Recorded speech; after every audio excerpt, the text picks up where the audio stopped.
What's going on, guys? This is Zach from WearTesters.com, and today we have my initial thoughts on the Peak TP9-III. For those of you who are unaware, this is Tony Parker's third signature shoe with Peak. Before we get into the review, I want to apologize for the lack of content that I've been putting out lately. I've been super busy with basketball, and speaking of basketball, I am in the state championship that takes place at noon Eastern this Saturday. You guys can tune in if you want to. I'll leave a link in the description to where you can stream the radio broadcast. And I also just want to give a huge thank you to my man Noah for sending these out my way. I greatly appreciate it, homie. Much love. But first things first though, let's go ahead and talk about the traction. The TP9-III features a translucent rubber in the forefoot and a solid rubber in the heel.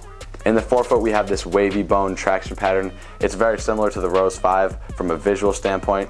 I do think they will perform very similar, and in my opinion, the Rose 5s were a great option as far as traction is concerned. As far as the cushioning is concerned, we have something that Peak has used before in the Tony Parker series, and that is the gradient dual setup. You guys can see through the translucent rubber, there are 3 layers of foam, and from what I've heard, this stuff is super comfortable. If you guys saw Nightwing's performance review on the TP9-IIs, then you would know that he said that it's a low profile setup that still offers adequate impact protection. From a try on, these things are really comfy, but I just can't wait to get out on the court with these things.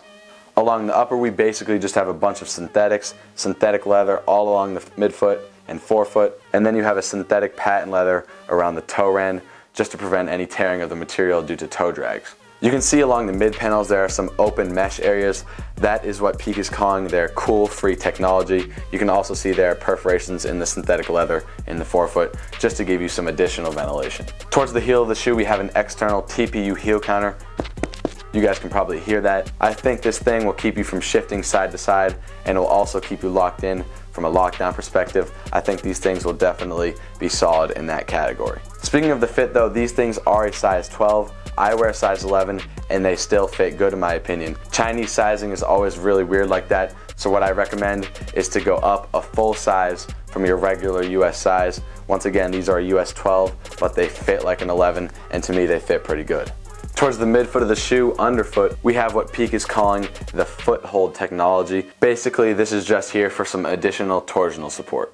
Overall, I think these things are going to be a very solid performer. You've got what looks to be a beastly traction pattern, a nice cushion setup, some decent materials on the upper, nothing special, but then again, nothing to complain about whatsoever. And let's just hope the fit and lockdown support, that's all there too. So make sure you stay for the upcoming performance review. That'll be out in about a week or two. Just stay tuned to the channel. Once again, huge shout out to Noah for sending these my way. I really do appreciate it greatly. I'm not particularly sure about release information yet. You guys will have to stay tuned to WearTesters.com for all the information as far as the release. Once again, I don't have any information yet. Stay tuned to the site though. You guys can follow me on Instagram, Twitter, and Snups at ZKAllDay1. I will have the links down in the description below. Make sure you guys check that out and follow me for all things kicks. If you liked the video, please give it a thumbs up and also subscribe to the channel if you haven't already. I'll have tons of new content coming soon.